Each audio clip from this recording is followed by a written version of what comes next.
All right. Check, baby.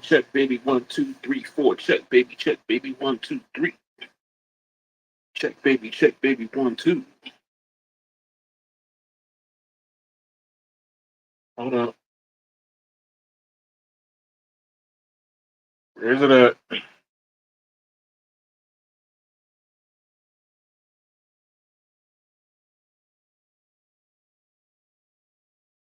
PA, what's up? What's up? What's up? Can you hear me good? I don't have everything set all the way up like I'm supposed to.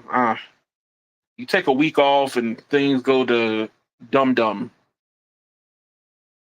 Greetings and salutations, sir.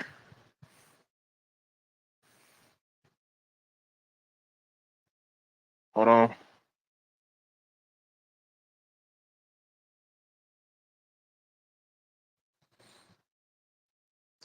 Am I live?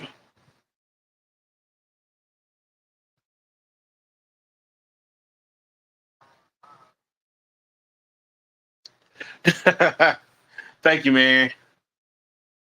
All right.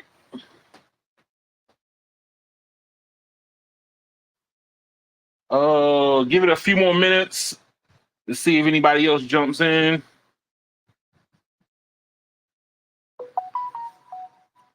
We got some tech news. I didn't get a chance to do no news last week. I'm looking to redeem myself this week.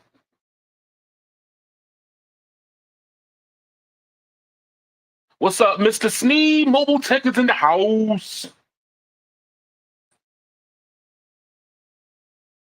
In the house. Oh, let's see. I got a couple of things on the agenda. Um, I got to get used to kind of doing a bit of an intro. You know, stake my mark in the client in the game.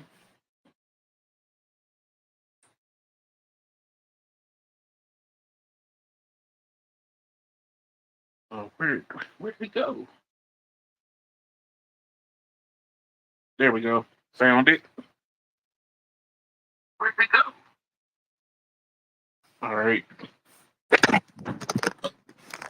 knocked my phone off. Greetings and salutations, like PA's Tech said. All right, so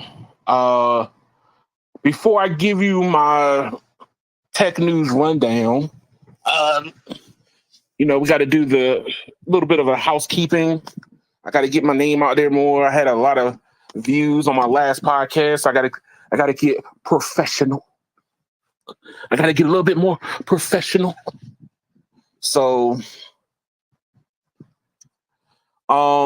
ways to contact and get involved with the channel. So, I do take recommendations. I'm not just a connoisseur of technology. I like to see new things or some things that pop up that maybe my search engine parameters don't pick up on, but maybe yours does.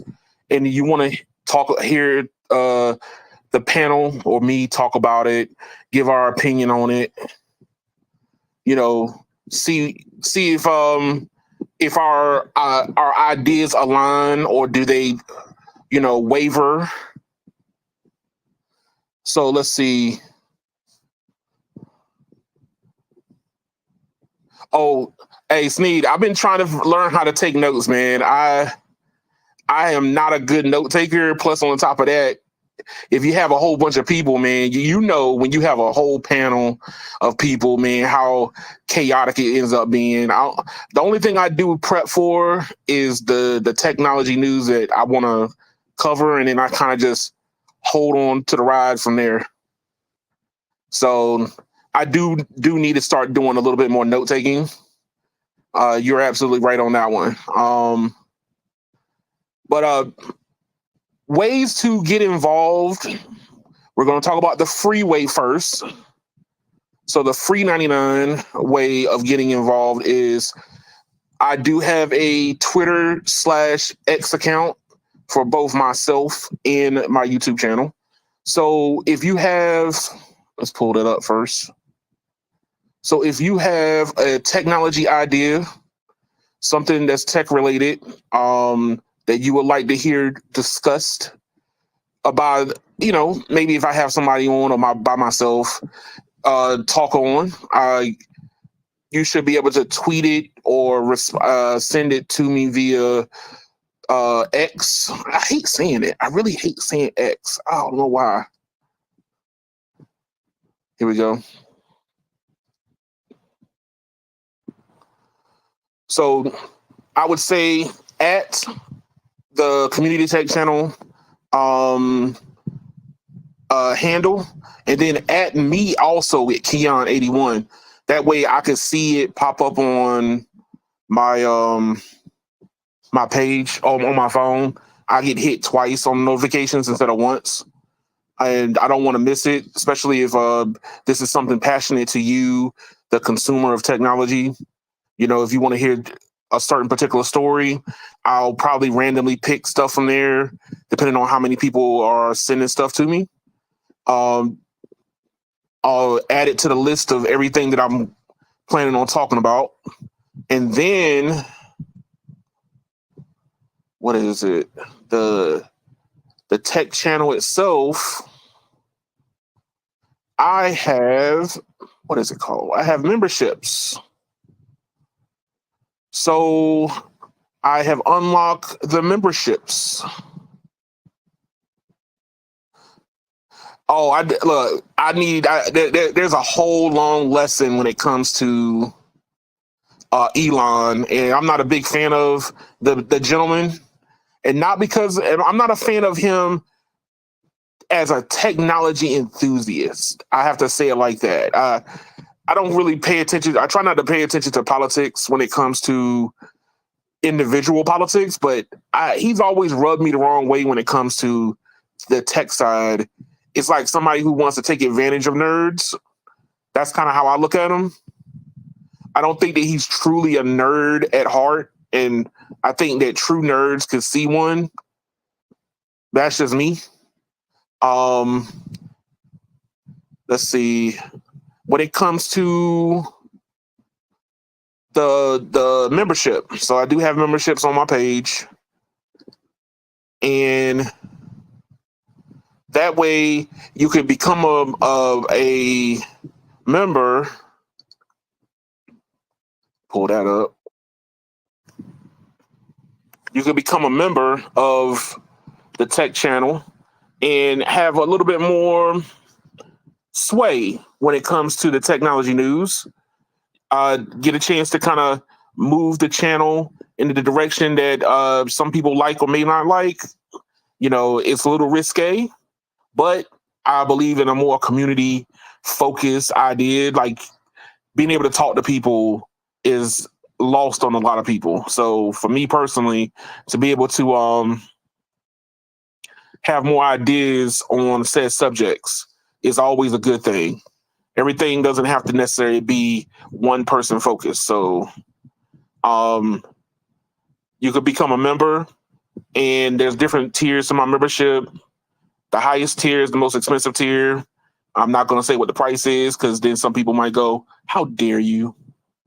Look for yourself, judge whether or not am I worthy of something like that. That's everybody's personal opinion. But that's how you can contribute to the channel and give your opinions. Be able to have. I'm trying to figure out how to link the Discord to the YouTube channel. I need a couple of guinea pigs to be able to do it, but that's the goal, is to use Discord with YouTube to create a community. I would love to be able to do more hands-on tech reviews and then do giveaways that way. Not so much as some tech company giving me a product. I think that too many YouTubers are trying to be too heavily into the influence side and don't realize that the people is what give you the power. So that's just my opinion on it. But let's give you the rundown for this evening. Let's see what I got on deck. I got TikTok, I got Xbox, Of course, I have Tesla. Their event this past Thursday night. I'm gonna talk about that one probably in a good long context. The response of people about that tech event, robo taxes in general, broadband, and the future of broadband, and maybe what direction the FCC decides to go in. Google,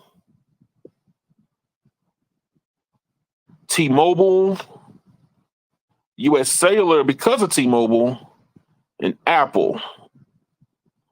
So, nah. Hey, look, farther from the truth, PA. I am not a Tesla fanboy. Funny thing is I'm not a big fan of Teslas in general. I like electric cars. I am not a fan of Tesla vehicles. So that seems kind of weird, but that's the truth. Even though I went out and bought myself a Tesla.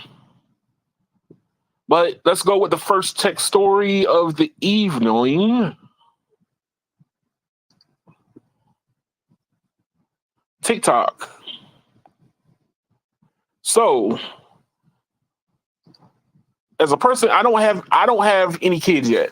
I would love that. I love children. I would love to have kids, maybe one day.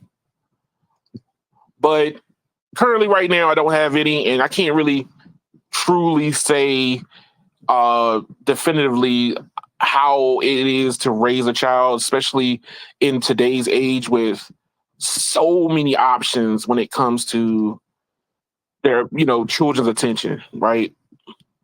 So TikTok is reportedly aware of its bad effects on teen users. So, of late, I think there was some bad news that came out of in the news. I don't know exactly where. I was talking to a Uber customer recently about this week of a girl committed suicide. And understand when it comes to suicides, people are being alive today is going to be kind of hard. That's what it boils down to, and we don't know exactly what goes on in people's minds when it comes to pressures. Like, for me, maybe financial pressures might be it. For other people, trying to uphold a persona that's not true can be stressful for people, and that's one of the things that we're starting to see now when it comes to social media. And with TikTok being a juggernaut in the social media industry, now they're starting to show reports. They're starting to show reports on what it comes to the biggest influence of children's mindsets when it comes around social media. The lady I was talking to, taking her and her husband to the airport, we were talking about how social media causes people to have outwardly personas that are not as real. And now you're putting that type of stress on a preteen or a teenager or, a young adult.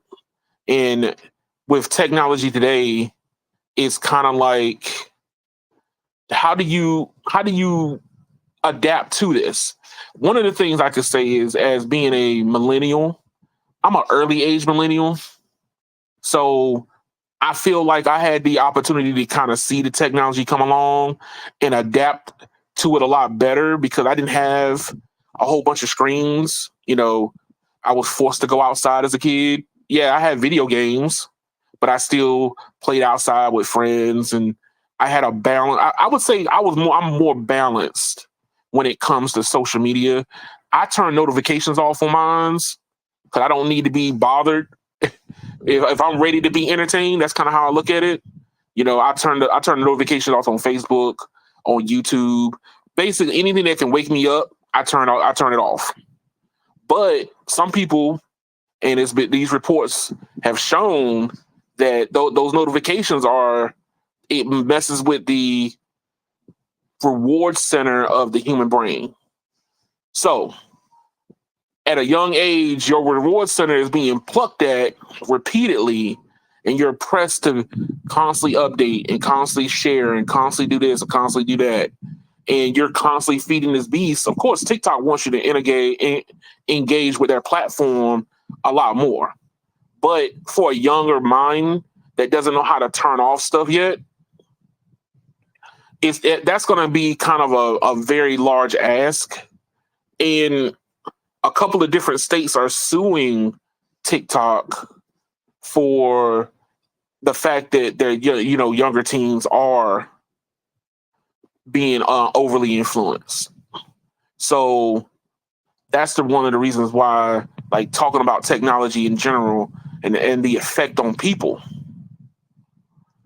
So that for me, that is kind of like, how do you balance the two? You got to give tools. Me personally, we have the ability to kind of limit this exposure, but it requires more parenting. I'm not of the sense that I think that it's the ownership on the tech company to save your child. Their whole idea is to make money. It is our responsibility as people to put tools in place to be able to save said children. And sometimes it's going to have to be kind of like very abrasive. From my point of view, I think that we don't do enough as like technology enthusiasts to push these companies to put parameters in place. So like, let's say that, one of the things I've seen parents do, they shove a phone into a toddler's face to get them to shut up. Yes, it sounds harsh, but that's what people do. They don't want to hear them whine, cry, and complain. And so one of the first things they do is go, hey, take this and don't say nothing. But all those screens do is reward center, reward center, reward center, entertainment, entertainment, entertainment, and there's no education. So from my point of view, I think that we need to ask Apple and Google, who are makers of some of these operating systems on cell phones and mobile operating systems, to put more restrictions in place. I think that is going to be the key to limiting the exposure to a lot of these kids. So, case in point, if you are a parent, obviously the kid didn't get their phone, from some dumpster diving. More than likely, you had a spare phone, you gave it to them, or you spare device or iPad or whatever you wasn't using, and you gave it to them. I think that there should be all devices underneath a parent should be linked back to that parent, and you micromanage what the kids actually can do up to a certain age. So instead of the kids going out there and making fake accounts so they can act like an adult, so they can get adult content from social media. Hey, one of the things they were talking about in this article was putting like limitations on access, which we all know that's not going to work because they're going to find a way around it. But if it's at the device level, instead of, oh, well, it's kind of like we're doing it for you, but we don't really want to do it, because companies don't want to limit your ability. They want 100% of your attention. Limiting your attention span for even a second doesn't make them enough money. So I don't think that it's the ownership on TikTok or companies like TikTok to be the one that has to parent these people's kids. Yes, it has negative mental effects, but negative mental effects is what paying the bills. Sorry to say that, but that's kind of what it is. Now, with that being said, if you put the ownership back on the parent and say, hey, these are the tools that you have underneath your account. You add your kids to your account, where you say, hey, how long you should have your screen time on certain apps. You can see their app lists. You say, hey, I only want you to be on TikTok for an hour. And then once that hour is done, it locks it out completely. because that's what parenting is. Hey, my mom did it with me. If I wanted to play video games, I had to clean up before I could play video games. I didn't go, yeah, it's the video game's fault while I'm, out of control. I had to balance work with play. Now I'm an adult. I got to do the same exact thing. So we have the ability to do these things, but I don't think that the ownership should be totally on the company. It's more of a give the tools to be able to do the job. Don't, oh, well, Facebook is your responsibility to catch all the kids that are trying to fake like they're above 13. How you supposed to know? Anybody can fake their age. You can a 50-year-old man can act like he's 12, and then he's in some weird, predicament of, child stalking. How do you catch somebody like that? It's almost impossible unless that person gives away their identity. So we have the ability to create the tools. We just need to start using this creativity to help the kids. So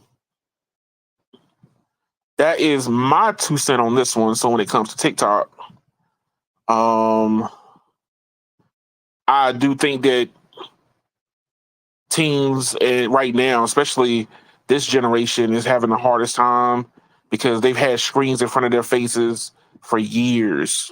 And I don't know how they're going to do it, but it's going to be kind of hard for them. But suing these companies aren't going to help it unless you're getting more demands on parent responsibilities. So let's pull that down. And then we're moving to gaming. So, I'm an avid gamer. Some bigger news. This is a very interesting viewpoint from what I could see, the direction that Microsoft is going in with Xbox. So Microsoft, come here. Microsoft is doing something that I never thought that they would end up doing. And rightfully so, because like I said, Apple and Android are the predominantly bigger companies, and they hold a lot more attention than we like to give credit to.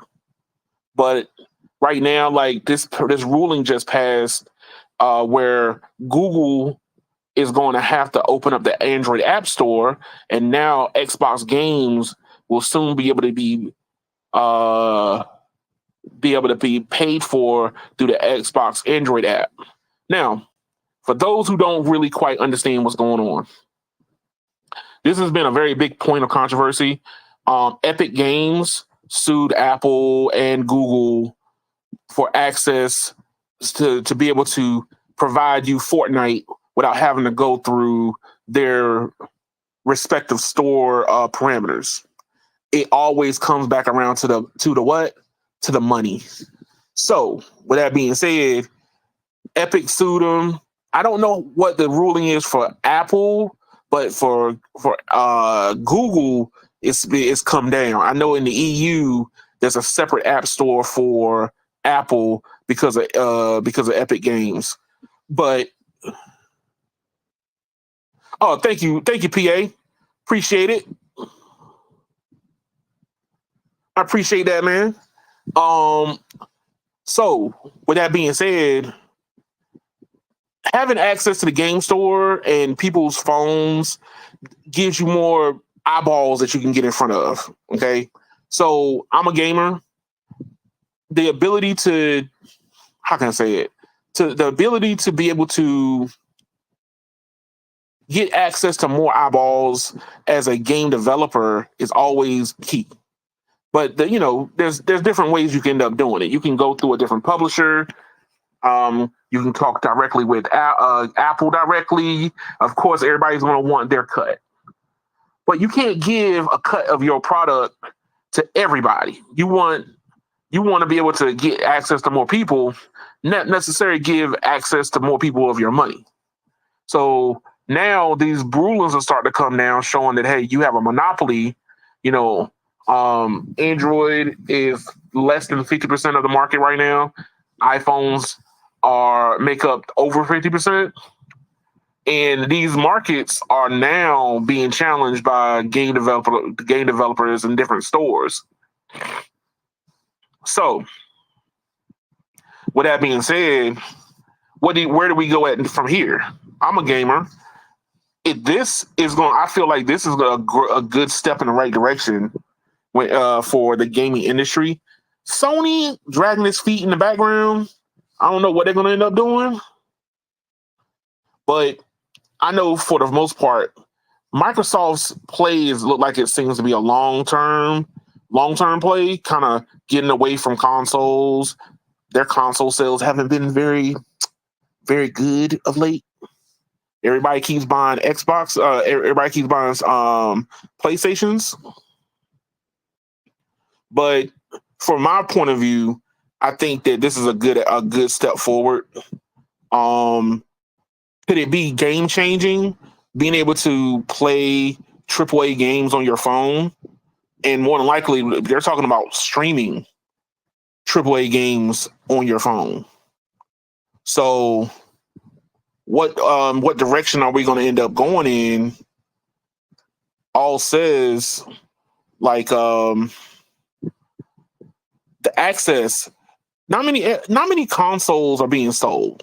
I've gotten away from consoles myself. The last console I got was the Xbox.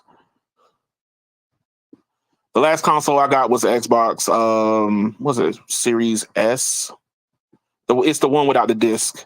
The latest generation Xbox kept doing this weird naming convention. I don't know. It's so weird. But for the most part, I think that Steam, that direction that Steam is going in, they're creeping more into being able to be on individual devices. They have the chance of doing it because I have a Lenovo Legion Go. I have my laptop.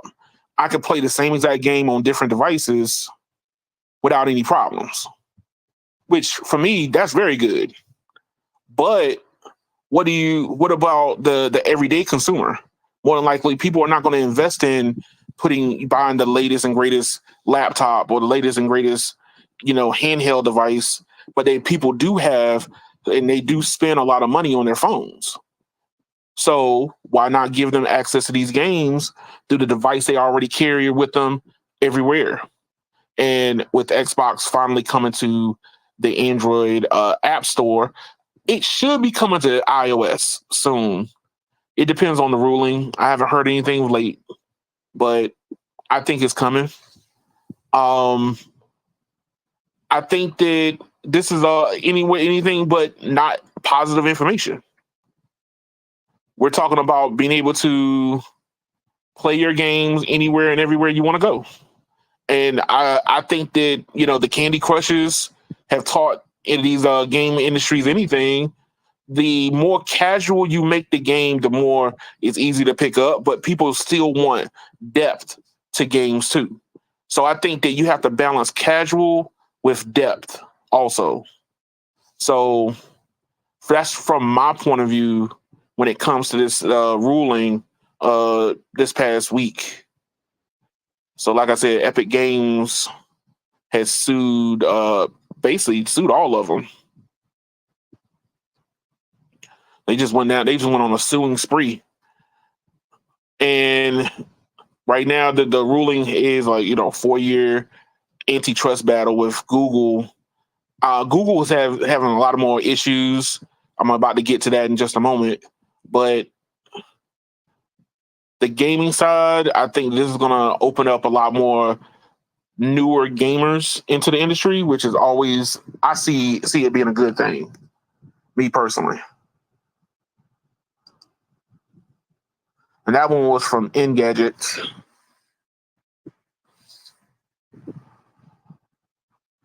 Let's see here. All right. Let's see if I can get this window to open up.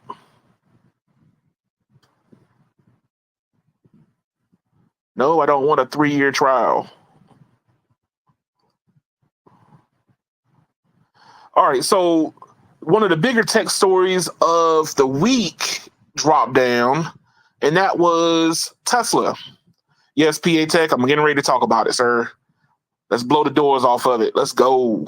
So all the people that's in the room, if you are a Tesla fan, you might not like what I'm about to say. I am not a big Tesla fan. Do I drive a Tesla? Yes, I do. Now, with that being said, I kind of agree with these headlines that's been coming out about their event for their Robo taxi. Full disclosure, I am an Uber driver. I do Uber full time. Yes, somebody could say, "Hey, you might be angry because you're looking at your job being replaced." Hence the reason why I'm doing YouTube. You gotta find a way to make money somewhere, some way. I'm sorry, but I still like talking to people, and consumers fascinate me because as a person who lives inside of tech, you can live inside a tech bubble and don't realize what technology can do to other people. So that's how I balance a lot of it myself. I like to talk to people about today's technology, find out what's really going on, what their viewpoint is, balance it with my viewpoint, find out where we differ, and meet in the middle. But Tesla stock tumbles, which since we're talking about stocks, I would like to say that I don't give stock advice. What you do with your money is your own doggone business. I care less about the stock, only that it shows performance of the company and the thinking of people, not so much as the thinking of their wallets. I would like to say that first. Now, number two, Tesla stock tumbles after underwhelming Robo taxi presentation. So if you watched the presentation, you would have saw nothing. Basically smoke, mirrors, and more smoke. So there's a whole bunch of videos on YouTube. I'm not going to try to visually give you any representation due to the fact that, these are other people's videos, and I'm not geared up to show other people's videos as of yet. But the long and short of it is this. They did their presentation on a movie lot. That was number one. That was red flag number one. Red flag number two, it's a controlled environment. Red flag number three, they were probably pre-programmed to do certain things. As a person who has a Tesla Model Y, I can definitively say BS. I have tried out the Tesla full self-driving, the FSD. So how did I get my hands on it? I didn't pay for it. They gave all drivers of any car that can run FSD, full self-driving, and they gave us access for a month. I drove it for a month.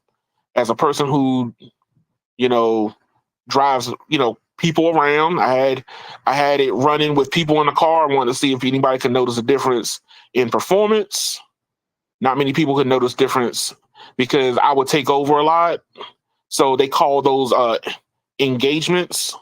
I had a lot of engagements where I had to take over because I thought it was going to hit a curb, rub up against another car, take a wrong turn.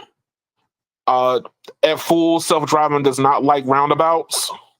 I don't care what a YouTuber says. The FSD does not like anything that's with a circle and lines on it. Now, with that being said, you would think that Elon would have kind of not drank his own Kool-Aid and then put this and, overhype this as something that he wanted to kind of put out there. But, of course, he had to do it, and he had to follow through. And the reason why he had to follow through, one thing I might not dabble in stocks per se. But one thing I do know is if you're the CEO of some company and you make an announcement, you have to follow through. I don't care if it's crap. I don't care if it's vaporware. You have to, if you open your lips and say, hey, we're going ready to do X, Y, and Z, and we're going to show people on Tuesday of next week, you have to follow through because you will get hit with some crazy fines if you do anything other than that. So obviously he made this announcement, I think earlier this year, to kind of cover up some bad news that popped up about Tesla vehicles and how the FSD, I think it was something along the lines that the FSD wasn't really up to par. But then he tweeted out saying, hey, it's going to be an event in August and we're going to show everybody what's going on. And then he pushed it back to October. But basically, the long and short of it is the reason why it's underwhelming is due to the fact that if you drive as many hours as let's say a person who works for a living that drives a bucket truck, or me, I put in 12 hours a day for 6 days a week driving. And you see the FSD system, you see it totally different than somebody who drives 2 hours a day, 3 hours a day. They're in traffic for 90% of their ride, and there's nothing really in front of them except cars, traffic, and their way home. I don't count people who are like that. I'm looking for somebody with a little bit more background when it comes to technology and being more critical about said tech. So with that being said, one of the reasons why people and investors shot it down and it fell 10% was because it was all fluff. It was just a big party with cars in it. Sorry to say it. But that's kind of the biggest problem with a lot of tech demos is the fear that it can end up failing. So they had a bunch of, I think they had like 20 robo taxis doing laps around the lot, picking people up, taking people to different parts of the studio. I think it was a Warner Brothers studio they were in. And people were in it, reporters, they were in it, they were filming. Oh, what's going on, Cade? What's happening? Where have you been, sir? Where have you been? But the long and short of it is I think that Elon's approach using cameras as the basis of self-driving could work with a lot more data. I just don't think that Tesla is going to be that bringer of tech. You have Waymo, you have other companies that's using LiDAR.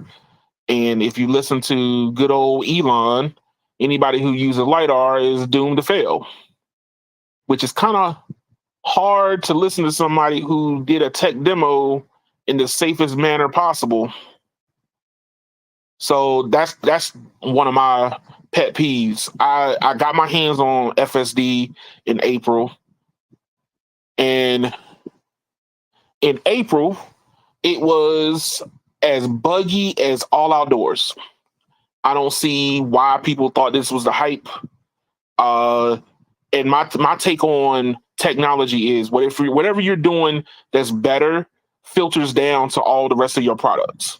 So like if I buy a Toyota, we all know that Toyota uses Lexus to try out new technologies, try out new, innovations, and it filters down through the rest of their products, which is one of the reasons why Toyota is probably one of the bigger car companies in America. Is you have a luxury arm that feeds into your everyday arm for everyday people. So FSD works something similar. Basically, what it ends up doing is it takes a lot of the pros and cons of what the system is trying to do, and it's supposed to send it down pipe. So, like, if you have a Tesla, you have access to autopilot, which is basically just a good hands-free from time to time advanced radar system. It uses cameras to not run you into something that's directly in front of you. But if you make improvements on your full self-driving, it's supposed to go downstream. None of that's happening. Autopilot on my car is as buggy as FSD was when I got it and was putting it through its paces. One of the pet peeves that I saw was in dawn and dusk situations, the car is blind. So nobody talks about that because they don't drive enough to be able to see that. So you have to drive a lot of hours to finally see these different things. The sun basically try to drive with the sun directly in your eyes. You're gonna squint hard, and then you gotta use your visor to try to block the sun. It's a complicated process. Human beings can do it. The car doesn't know how to handle it. And as soon as the sun hits it directly right at the dawn, let's say dawn is the problem. The sun's coming over the horizon, it comes past the trees, and it hits the camera directly level, the car's blind. I've driven my car, and literally it starts applying brakes immediately because it's not sure because it can't see past the sun. Now, that's just autopilot. I saw it do the same exact thing on FSD. So now you're talking about down your stack of technology, you haven't solved for these problems yet, and you want to do full automation, unless your taxis only work, in the middle of the day, and no sun, or no rain, or no anything else other than perfect conditions, so you can say you did it.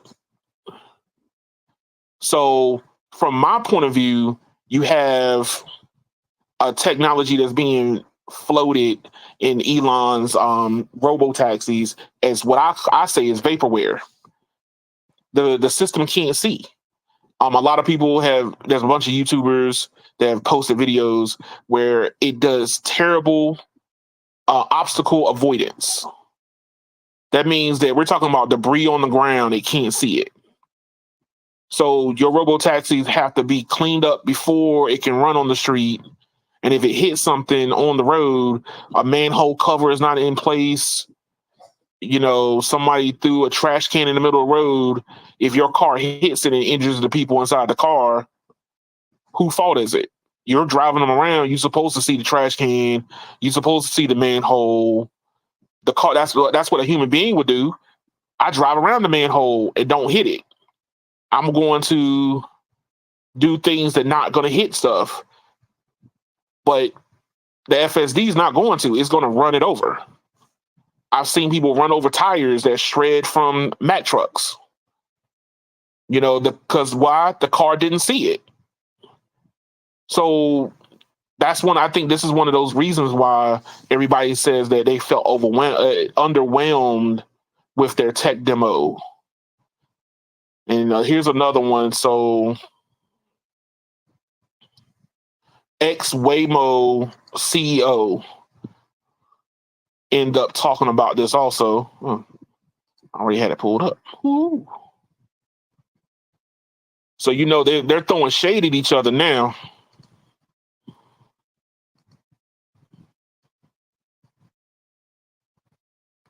All right, so here we go. So they're throwing major shade at each other. With that being said, X when an X of any company weighs in, that they have some type of experience with the technology. So Waymo, if you're not 100% sure, is another company that is going to replace me as an Uber driver. Waymo has partnered up with Uber to offer self-driving cars on their platform. Now, with that being said, here's the problem. They're weighing in, and because they got sensors all over the car, they're taking it. They're saying that they're taking this a lot more seriously than what Tesla's doing in trying to offer a sleek design 2-seater car, which I can already tell you right now, they haven't done no research. They're just doing a robo taxi. People like to have their friends come with them. I, as an Uber driver, sometimes transport 3 and 4 people in my car at a time. Why are you going to build a car with 2 seats? That's stupid. I mean, I don't understand the thinking behind some companies, but that lets you know how seriously the company is taking this. There's no room for your friends to get in the car, and then you'll love it. He came out. You put a 2-seater cab on display, and then turn around and offer a 20-seater van. So there was the Robo van, comes out. I don't know what to even say about that. It's a good concept, it's a good idea, but everybody don't have 20 friends to be able to do this. So unless you're going to be sharing your ride with like 15, 16 different people, or are you just trying to replace Metro? Which one is it? I mean, you got the Metro lines where are you in competition with are you in direct competition with Metro and public transportation now? I think that public transportation is being underfunded, so I don't know. But they were throwing major shade at good old Elon about his Robo Cab event. Let's see if I can find these quotes. So they were at the Warner Brothers Discovery Film Studios in Burbank, California. And he had 20 cybercabs and a couple of Model 3 and Model Ys running autonomously at the same time. Now, the Robo vans is a 20-seater. And Elon, of course, was drumming up the hype. That's all good. Hey, you don't supposed to tell girls, hey, I'm only semi-good in bed. You tell them I'm the best. I understand that. That's everybody. Every guy's going to do that. I'm the best there is. I'm the best there was. I'm the best there's ever going to be. But don't expect everybody to kind of drink your Kool-Aid. So this former CEO of Waymo chimes in, and boy, he threw some major shots. So he basically was saying, like, everybody was hyping up the event, and the event kind of went off like this. So they said, remember back in 2016 when Donald Trump said I could stand in the middle of Fifth Avenue and shoot somebody, and I wouldn't lose a vote any voters? He said that's how the event was last night. Now that's a major shot, because there was no pushback. You kind of in a safe environment with your robo taxis, and you're not being challenged. Hold on, gotta stop the ads. Your system's not being challenged under major stress, and we're talking about pedestrians walking in front of cars. Little kids breaking free of the parent's hand and jumping in front of a car.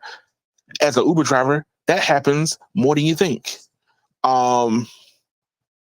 Let's see, people cutting off the vehicle, cutting in front of the vehicle and slamming on brakes. That happens every day.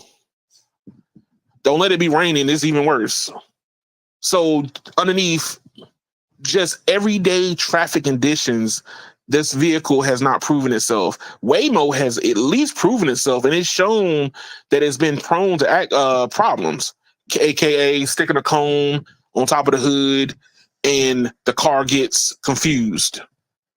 A construction zone that it can't navigate, it cries home to mom, and then somebody has to remotely dial into the car to move the vehicle around the construction zone so it can proceed on its way. It's shown that it's run into these issues. These robo taxis are going to hide basically. Elon's going to hide behind legislation to delay the delayable as much as he possibly can. He's going to say, hey, California's not going to give us any leeway. We're ready to go, X, Y, and Z. oh, we're ready to go, but they're not giving us a license, because you have to get licensed by different municipalities to proceed. So don't be surprised to hear that, robo taxis aren't on the road yet because California won't allow it or Texas won't allow it. Then they can say, hey, we're ready to go, and they're not letting us go. Now, a couple of more shots being fired by this former CEO. He said that the robo, he's saying that basically Tesla's not serious. Let's just call it what it is. They're not serious. To be able to see what's on the road, it's kind of hard to do for robots, because one of the biggest keys is pattern recognition. Human beings are able to recognize patterns a lot faster. If anything, we're pattern recognition nerds. We see patterns in everything, which is stupid. We thought we saw a face on Mars because we're looking for patterns. But robots don't see patterns, they see pixels. So you have to teach a camera, a system, or whatever to basically see objects on the road. If I see a torn up tire, I've seen enough torn up tires by Mack trucks to be able to avoid said torn up tire if I have enough time to see it. The problem is when I'm turning to the right looking to make sure I don't hit a pedestrian and the torn up tire is directly in front of me, that's where I need help at. So I don't see, Tesla's robo taxis doing any of that stuff. They're going to run over stuff. They're going to hit people. And then to avoid hitting people, is going to drive 2.5 miles an hour. That's pretty much what's going to happen. You don't want to hit somebody, you're going to drive slow, which means that your robo taxis are useless. People hop in my car as an Uber driver and they're ready to go. They're like, yo, I got somewhere to be. How you going to be? You're going to tell people, hey, look, you ride in our specialized cab, but we can only go 1 mile an hour.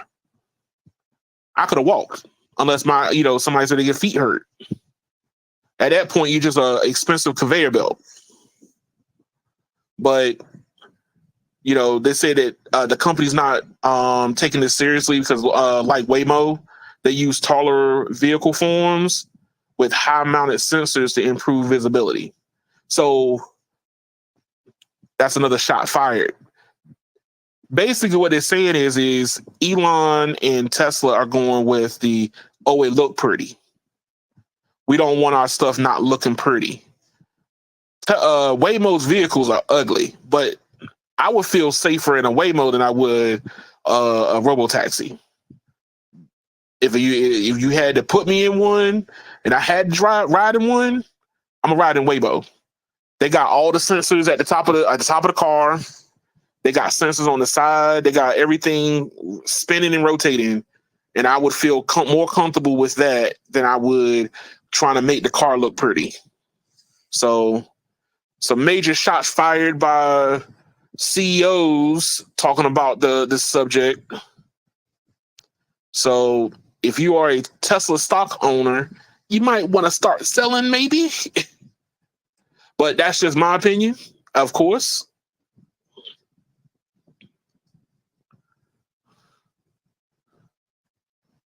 Now, staying on the subject of technology and robo-taxis, the Ubers and Lyfts of the world are having some difficulties trying to convince people to ride in self-driving cars. So besides the fact that, is your self-driving car safe or not, they can't get people to start riding in them. Which I could have told them that by conversations I've had with customers. So the conversations I've had with customers was, hey, would you ride in one? How do you feel about this? I have a tendency to talk to people. People like to talk. Let's call it what it is. So for me, riding in a car with a human being, I'm not going to act like I'm the safest driver in the world. I drive a lot. I might be more experienced than the person who's coming straight out of driver's ed, of course.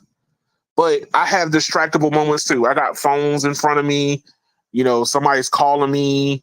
I might be, checking some stats on my YouTube page to see if I got any views. We're all prone for distractions, but people still trust a human being more than they trust Robocar. And we're talking about like 100% Robocar. All because they feel like that somebody is like them is in control. And I don't know how they're going to get over this, because these apps like rideshare and get the gig economy do a lot to try to manipulate customers into products that they didn't ask for or didn't even realize they wanted. So from my point of view, I don't know how they're going to get over this if majority of these rides are going to end up still being in cars with people who are driving. The whole business model for Uber and Lyft, any other name company that's transporting people around, is to get to profitability through getting rid of the human being. But human beings don't like robots like that. It has something to do with the generational line. I am a person who will try a lot of different things. I'm a nerd about that. I'll get into a Robocar. Would I trust it going, doing 90 down the freeway? No. But I would still try it. I will buckle up 14 times, because I know the car is designed to take, impacts and be, safe. But I don't think the system knows what to do when multiple things pop up in front of it. That's just my opinion. But how do you convince your user base when people are still going to be asking for a driver? And if you have any type of incident that pops up where a robo car runs somebody over or hits somebody or destroys property, it's gonna end up setting you back even more, due to the fact that people are already skeptical as it is.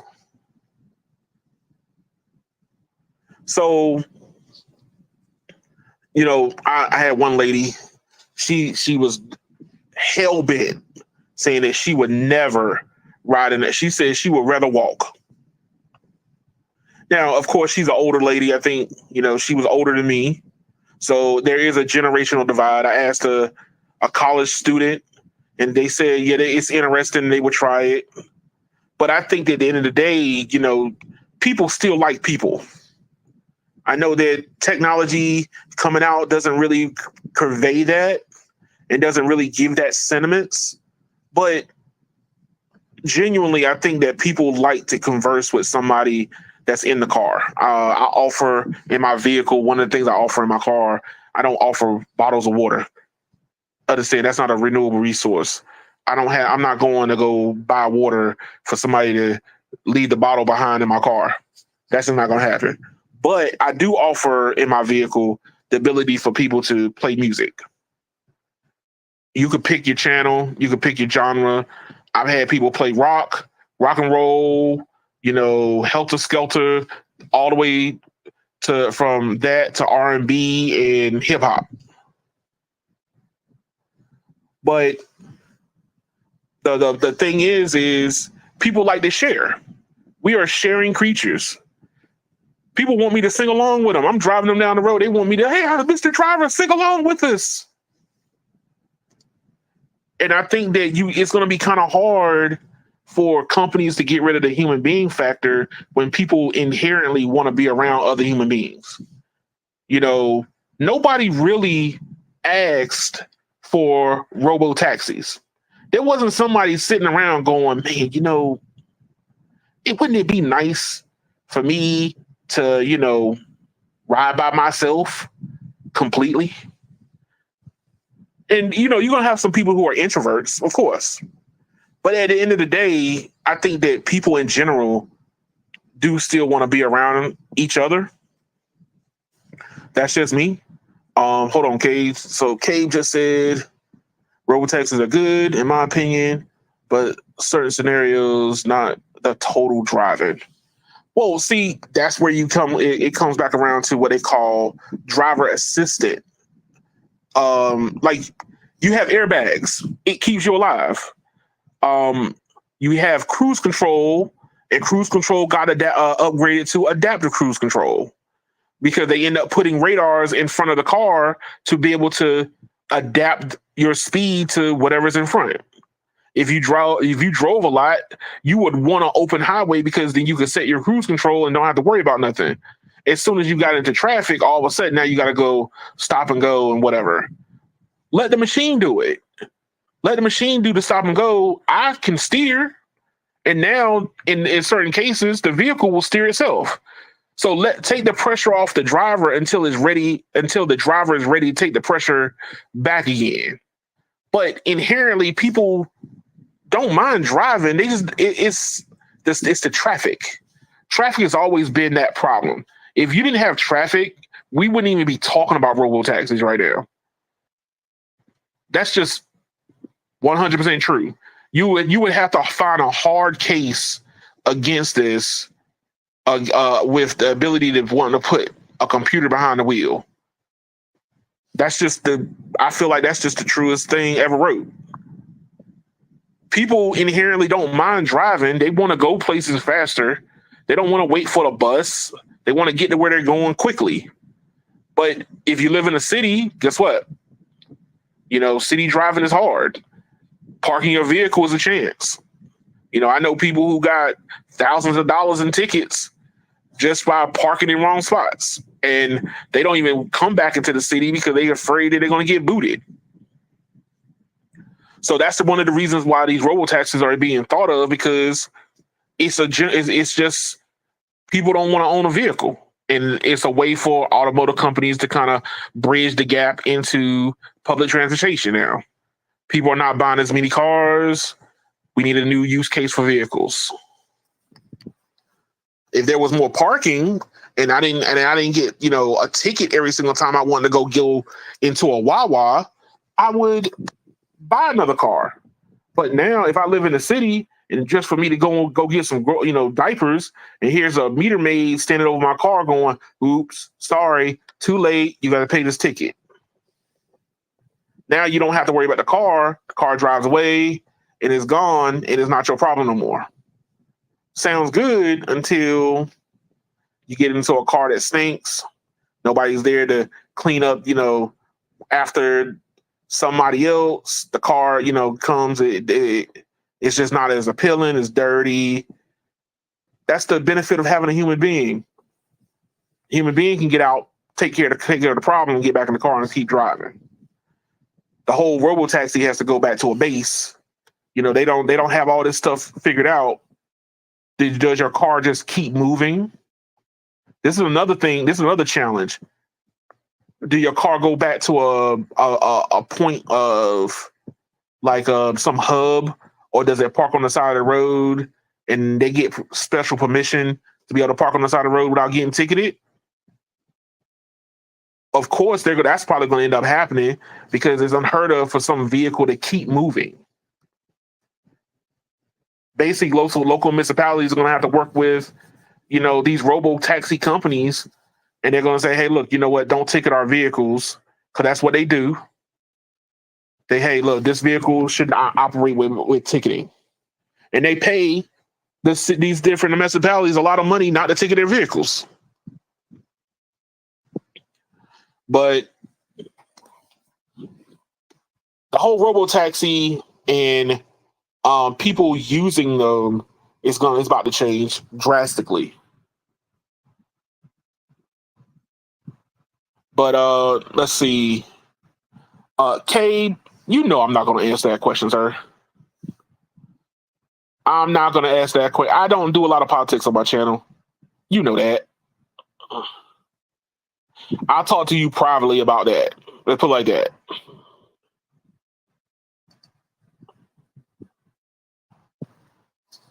Let's see.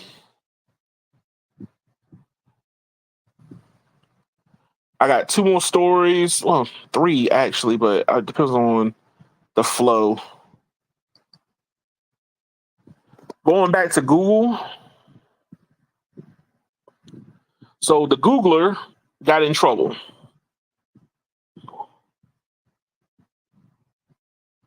and now they might get broken up.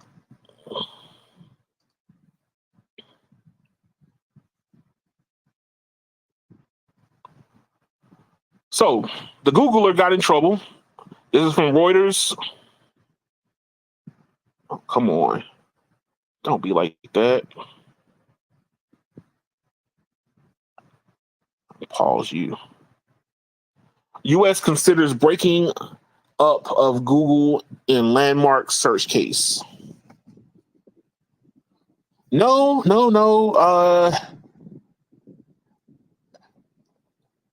America, I love America. You got to say it right. It's called America. But hey, look, those subjects I kind of I steer away from. Only in my public life, I'll talk about it in more of a controlled fashion. That's just me. But I'll talk to you privately about it. But U.S. considers breaking up of Google and landmark search case. So Google and the DOJ are not friends right now, and they are thinking about breaking apart good old Google. This was like 5 days ago. So in the summary, the DOJ is asking the court to make Google divest units like Android and Chrome. Oh, and I have to give credit where credit's due. This one came from Lavendi. Lavendi, shout out.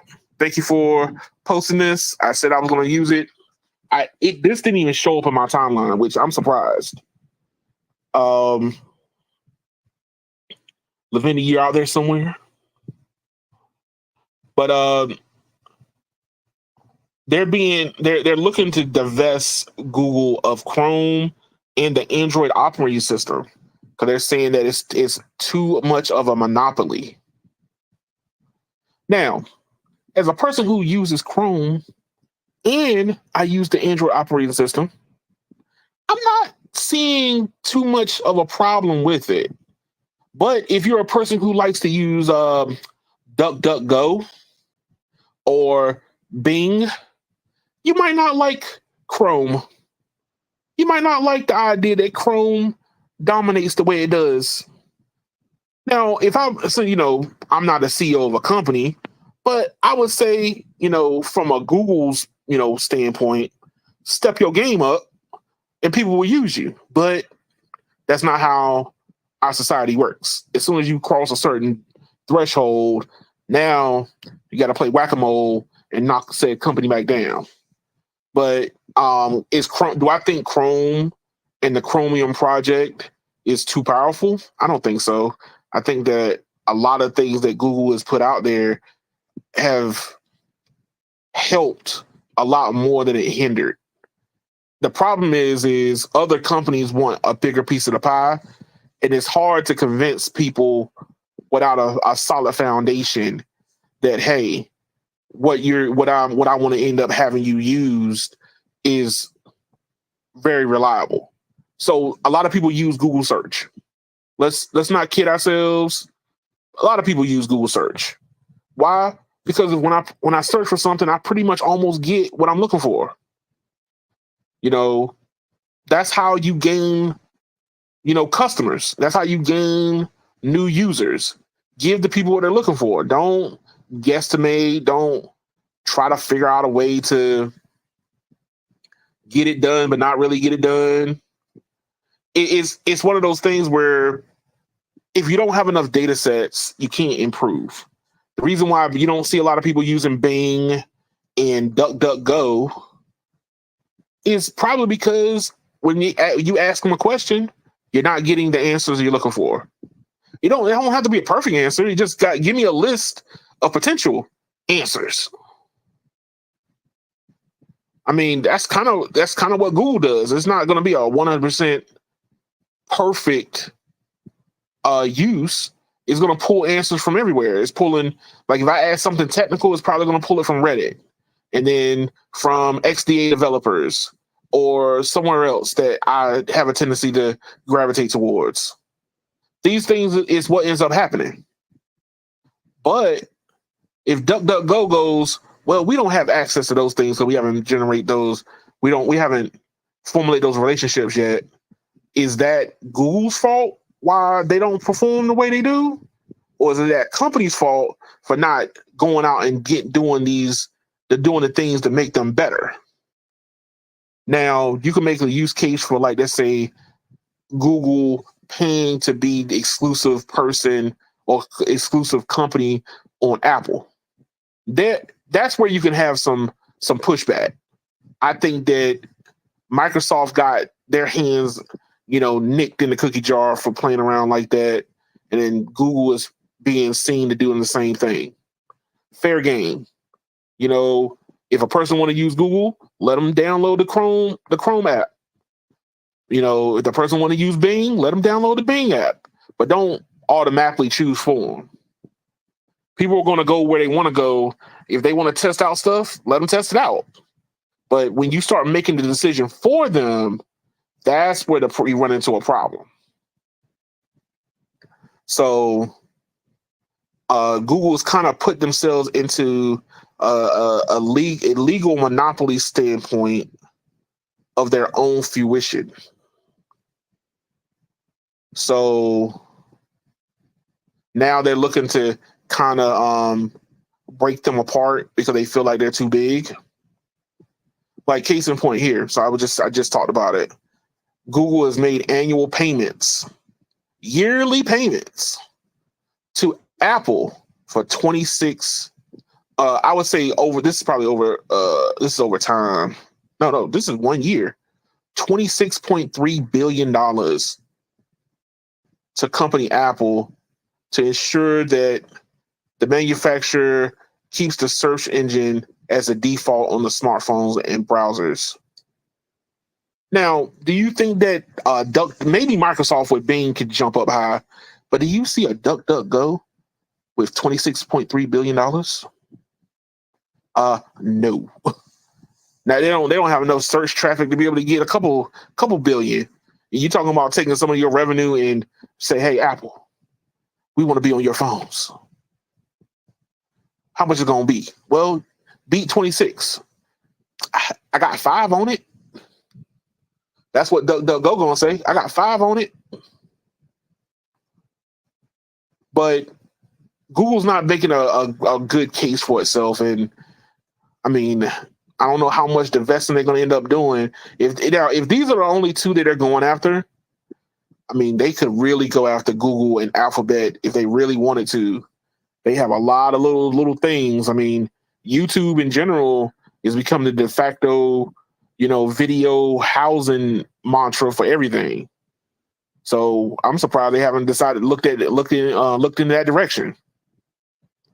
They want to separate the what is it? They want to separate the search engine, the ad revenue engine from Google. How are they supposed to make money? One funds the other. But this is the US is considering breaking Google apart. How do you feel about that? Put in the comments below. Let me know. I'm curious to see what people might think. I'm of the sense that I think that, being the exclusive carrier on said devices is what got Microsoft in trouble. And Google is repeating the past with that now. But let's see.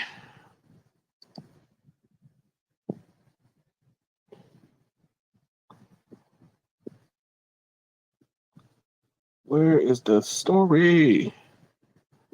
Okay, so we had a couple of hurricanes run through southern America.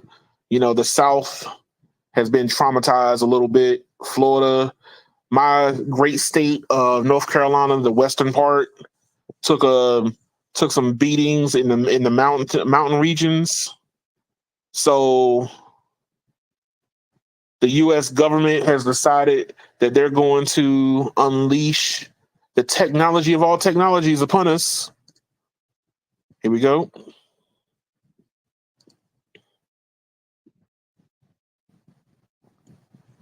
All right. So Starlink and T-Mobile have been working on being able to provide satellite services from space. Now, they're currently the only one that has gotten close enough to actually start doing trials. And this is one of those worst case scenarios where they're actually given a chance to kind of prove themselves and start running and using. So the FCC has approved sending SMS, texts using satellite, Starlink satellites in areas affected by Hurricane Helen and Milton. So I don't reside in affected areas, but I would love for somebody to report on this and see what the performance looks like, being able to send SMS messages from those affected areas. They are doing trials in Vegas, Wyoming, no, was it Nevada, Wyoming, and I think Arizona of late. So the best way to find out if you have a phone that's being used on it, more than likely, probably the newer the phone, the better the chances. Is you'll see you need the APIs will update. Hold on. Cabe, let's see. Cabe says Google needs to be broken into pieces. They're literally monopolizing the search industry. I don't think so, man. Hey, sometimes you gotta come out with a better product. That's just me. You gotta come out with a better product, better than your competitors. You can't just hope that you can sue them down to your level. That's just me.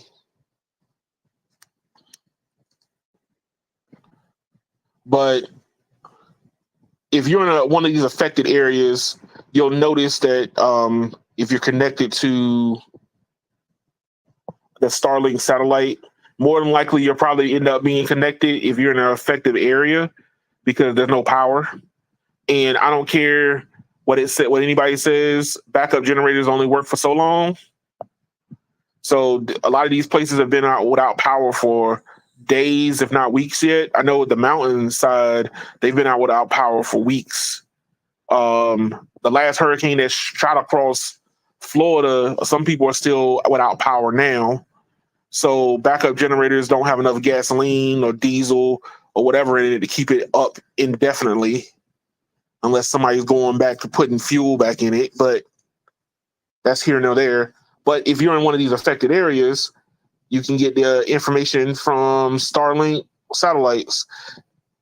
I like what they're kind of doing is basically they say they're going to show 1 or 2 bars of service. It's not going to be like, hey, man, I'm getting 5 bars from space. It kind of signifies that, hey, you're on a limited network. And the network name, which probably is going to end up being in the APIs on your phone, is going to be T-Mobile SpaceX. That way that you know that you're running on said network. I wish I can travel to some of these places to find out.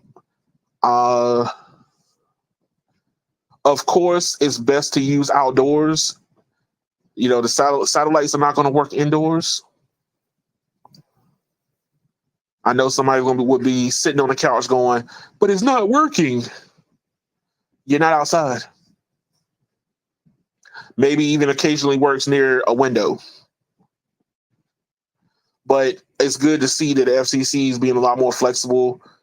They have, as a point of contention, they have not yet approved them of direct-to-cell service within the parameters that they wanted to operate in, which was the outer cellular band radio frequency. So they have not approved them for that, but they're allowing them to operate currently right now so they can, help people. And maybe you'd use this as a chance to show, hey, your service is not going to hurt other cell carriers' networks. So let's see. Sticking with good old T-Mobile. Hold on.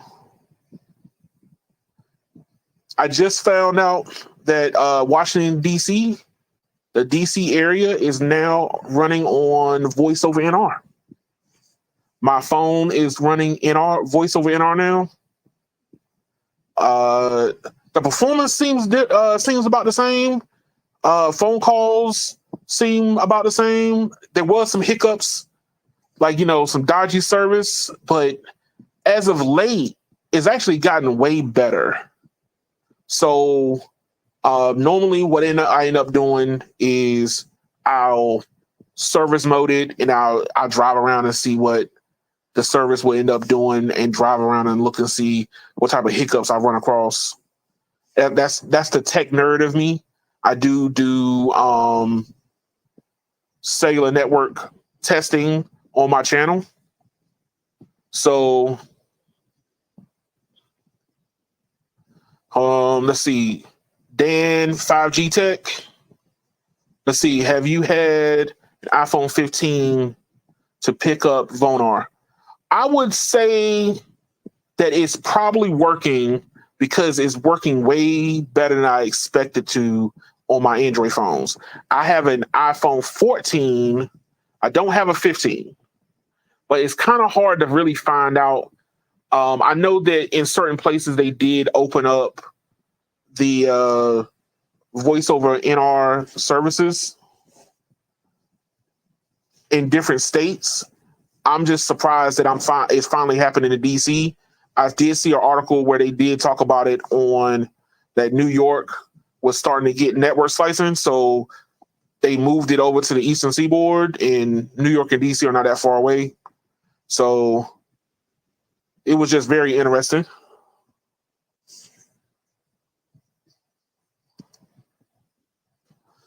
I lean more towards thinking that Apple is more conservative with their with what they do.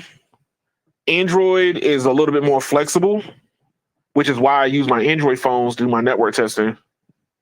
But now you're starting to see articles pop up like this one on the Fierce network. So 5G private networks or network slicing. T-Mobile says, why not both? So I was on a call. We were talking between me and a couple friends, and we were talking about how like Verizon is just now starting to dabble and starting to show more 5G standalone and being able to make phone calls off of their N77, which is always good competition. A number one buku. But at the point they're at right now, I'm not able to see that in my market just yet. But it's if Verizon is just now starting to fire up their 5G core, I would say that I know that you don't want to say that using T-Mobile as a measuring stick, because Verizon can move faster. But right now, they're about 3 years behind. T-Mobile was dabbling where Verizon is currently 3 years ago. So I would say 2-3 years ago, I could make phone calls on NR, but I had to do some special things to my phone to be able to do so. We tried that last night in a private meeting that I was in. They were able to make phone calls on N77 and I think with N5. They were aggregating N77 and N5 together, but I don't think that Verizon is 100% confident in their voice over NR just yet. They're doing the exact same thing that T-Mobile did 2-3 years ago. They're being very conservative with it. It's going to default to non-standalone, which T-Mobile did also, and then they'll eventually migrate over to standalone later on. We don't know what the path is. We don't know what the timetable is, but T-Mobile's path to where they are now, where they got voice over NR working on their devices, is going to be. We don't know how fast they're going to move. Understand, it's a big deal. You're implementing a new technology. You don't want to move so fast that you end up breaking something. But let's see. Cabe says, wouldn't use that certain product for my home internet, though. Cough. Trash. Cabe, you being mean, man. Competition. Let's go. But here in this article here, you got 5G private networks and network slicing. I think that you can end up doing both. And T-Mobile is trying to rush. And when I say rush, I mean like full on running for the border rush to get to this point. So what is 5G private networks? If you talk to like major CEOs of companies, they want flexibility. They want to be able to be secure, but at the same time be able to roam around freely. And that's kind of hard to do. Unless you build your own network that works within your own footprint, what happens when you leave that footprint? Now you need another device that can work on said networks. That's pretty much what ends up happening. But now when you have these 5G networks that can offer private networks within their 5G core, changes the game totally 100%. Dan 5G says CenturyLink DSL is better than T-Mobile. Where he lives, he say that he has both. But one of the bigger things is corporations will love flexibility. I was talking to a guy in my car, and he was a Sony exec, and he was talking about private. Like they don't at the time. Of course, 5G is still new, but at the time they didn't trust 5G because they didn't see it offering the security they were looking for. Now, being able to do network slicing, you got your own dedicated network slice that are on the network. And even now, let's say that you could add VPN access on top of that network slice so nobody can see your data over the network. These things are going to become more prevalent for companies as well as consumers. I hate to say it, but days of raw data speed testing are coming to an end soon when you got network slicing involved. We're going to end up being more along the lines of dedicated, more dedicated network speeds, 10, 12 megabits per second, which really mobile wise, you really don't need that much. You can actually live stream off of 5 megabits per second. You might not be able to do HD, but you can still do a lot as long as you have a consistent connection. And a lot of times, fluctuations in the network availability is what causes reliability issues. So let's say that somebody pulls a lot of data real fast, that pulls the data allotment from other people, which gives them a poor experience. These things do happen. There's not much you can do about that, but underneath, LTE, that's the problem you had to run into. And that's the reason why Verizon and AT&T were very strict when it came to their networks. Now, network slicing, you can give that person, you can give that individual or that company that dedicated chunk, and that chunk should not change relative to where you are on the network. So we can't say megabits per second because that's difficult to really quantify, because depending on if you're at cell edge versus being directly next to the cell site, the problem you run into is how many megabits do you deserve access to? I would say an individual should only get 3-4% of the network at any time, maybe even less, depending on how much data access that percentage is. But if a site can do a gig, I don't think that an individual should be able to get access to that full 1 gig data allotment, period. But if a person can get, 10 megs, 15, 20, if you're paying for at the access, then I think that that's going to be a lot better across the board. And then guess what? You can offer the rest of that overhead of data that you have on your fiber, on that fiber connection that's feeding the tower for other services. Everybody gets their fair allotment. The network is humming along real nice. Everything's hunky dory, and the network become more reliable. Reliability equals happy customer. So companies are going to start looking for private networks. T-Mobile has jumped ahead of their competition right now. Verizon is, I'm not going to say far behind, but they are behind them on this segment right now. To get to this point, AT&T, I don't even know where to begin it with them, but they're moving towards it.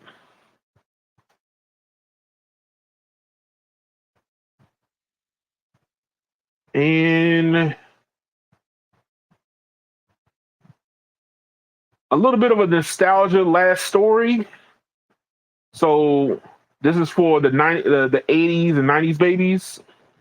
I'm one of them. And let's see, where's that?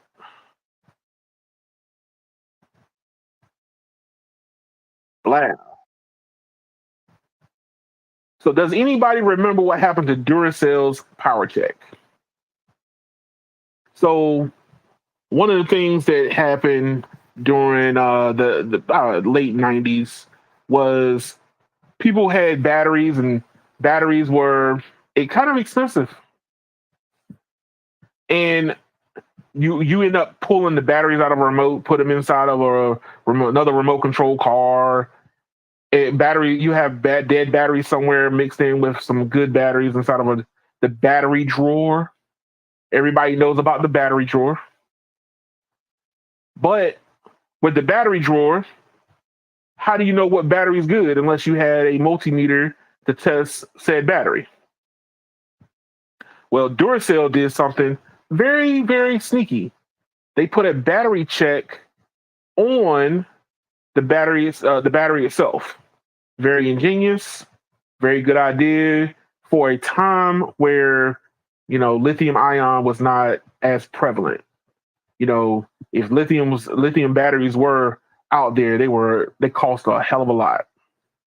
Now, one of the things you can do with this was you could press both ends where this guy has the alligator clips on, and you basically formed a circuit on the battery to test whether or not does it have enough juice. Now, as you can see here, it says best used by March 2003. So they don't make these anymore. So somebody found, like, the guy on YouTube. He ended up, I guess he had a whole pack of them, so he did some testing on it. And so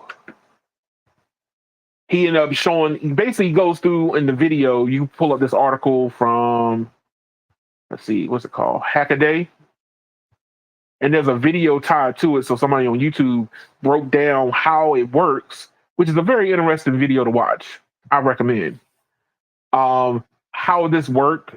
Basically, it just closed the circuit, and depending on how many volts was left in the battery, would go from 0 to 100%. The reason why we didn't see them anymore, one, they phased out because not many people used it. But number two, patent issues. So you had a lot of different companies that had patents on some type of battery checker, or the way that you can use heat to identify said problems or issues. And that's kind of what you did with this battery wrapper. It used heat from the battery, connecting the positive to the negative to display how much power the actual cell actually had. But, that's a little bit of a nostalgia. Whatever happened to the Duracell power check? The days of yesteryear are gone. But now pretty much you get some reusable batteries. It goes dead, you throw them back into the charger, charge them back up again. So that's where we at now in the year 2024 of our Lord. But that is about it for this evening.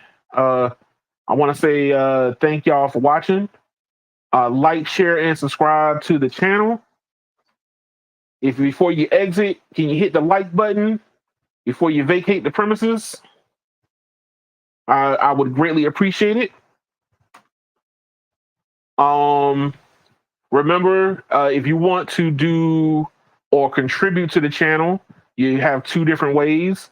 The free 99 way is tag me in a story on Twitter by the channel and my username, which you'll find in the description below. Put both Keon81 and Community Tech Channel in it. That way it pings my phone. But then also, if you want to be more active in the community, you can join my membership.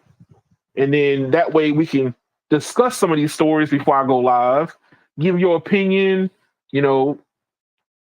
because consumer electronics need to be talked about by consumers also. That's kind of how I look at it. Somebody who's a YouTuber that doesn't talk to people don't really quite know what it is that people truly want. So that's just my edge on things, and that's what I'm working towards. I want to know what people actually think about said products, not, oh, somebody did a review and they feel bubbly about it. So that's where I stand at on it. But thank y'all for watching, and y'all have a good one.